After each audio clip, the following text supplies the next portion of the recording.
10 fingers channel में आपका स्वागत है। आज हम कक्षा 10 के गणित में प्रश्नावली 9.1 का प्रश्न क्रमांक 5 हल करेंगे। प्रश्न है,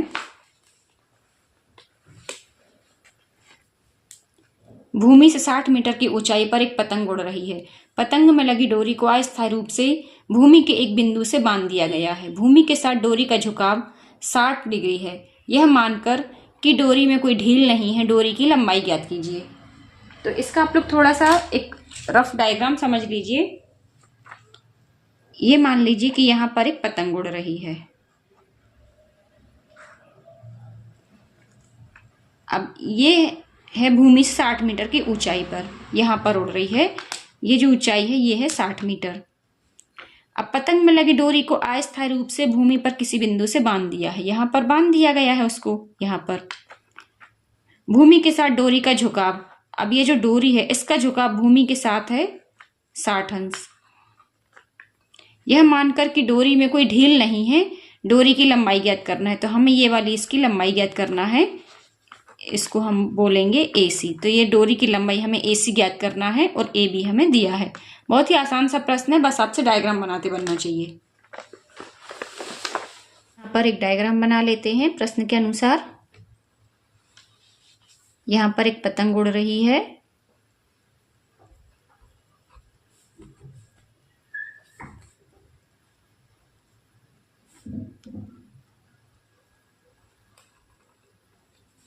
और इसकी जो डोरी है ये भूमि से 60 अंश का कोण बना रही है। ये दूरी हमें दी गई है 30 मीटर।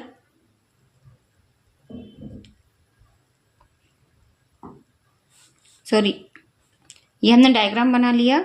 यहाँ पर ये 60 मीटर की ऊंचाई पर पतंग उड़ रही है। ये हम इसको नाम दे देते हैं ABC। अब जो हमें ज्ञात करना है उसको हम मान लेंगे, माना AC बराबर पतंग की डोरी की लंबाई।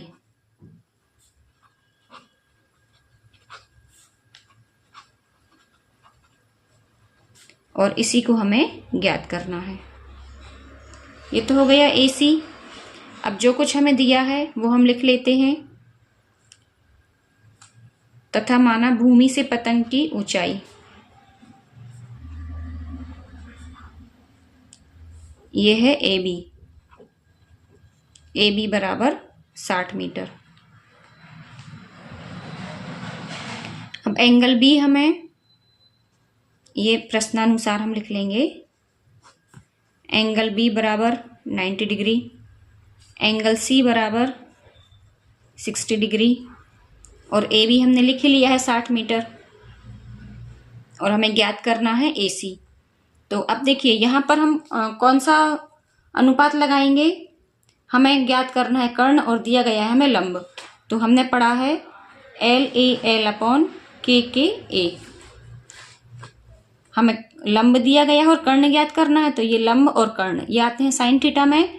तो हम समकोण त्रिभुज ABC में लगा देंगे साइन 60 डिग्री।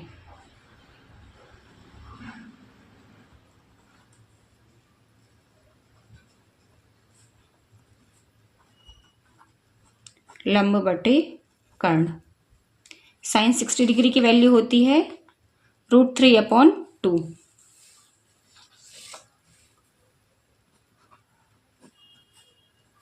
और लंब है हमारा AB, कर्ण है हमारा AC।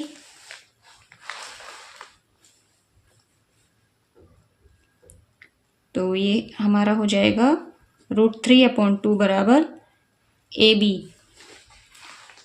ये हमें दिया गया है 60 मीटर और AC हमें ज्ञात करना है। अब हम बस इसको हल कर लेंगे तो हमें AC की वैल्यू प्राप्त हो जाएगी। ये हो जाएगा √3 × AC बराबर 60 × 2।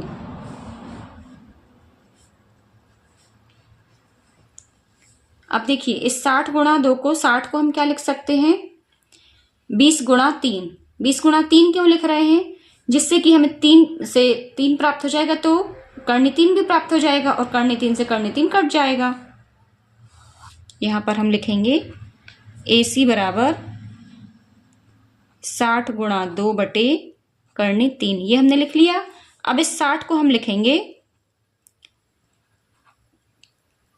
3 गुणा 20 और ये गुणा 2 है ही पहले से, बटे करनी 3।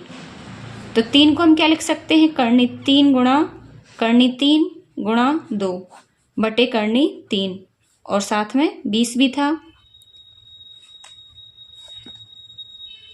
अब ये करनी 3 से करनी 3 कट जाएगा, AC बराबर हमारा आ जाएगा 20 दूनी 40 और ये करनी 3।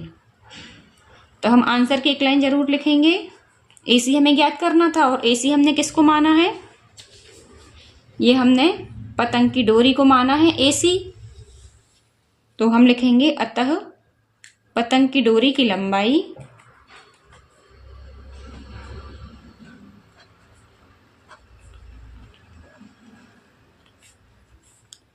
AC बराबर 40 करनी 3 मीटर होगी। ये हमें आंसर की लाइन जरूर लिखनी है और जहां पर जैसे उचित है ये बराबर के निशान लगाना, इनको भी जरूर लगाएं, इनके नहीं तो मार्क्स काट लिए जाते हैं। तो फिर मिलते हैं नेक्स्ट क्वेश्चन के लिए नेक्स्ट वीडियो में, तब तक के लिए पढ़ते रहिए, मस्त रहिए।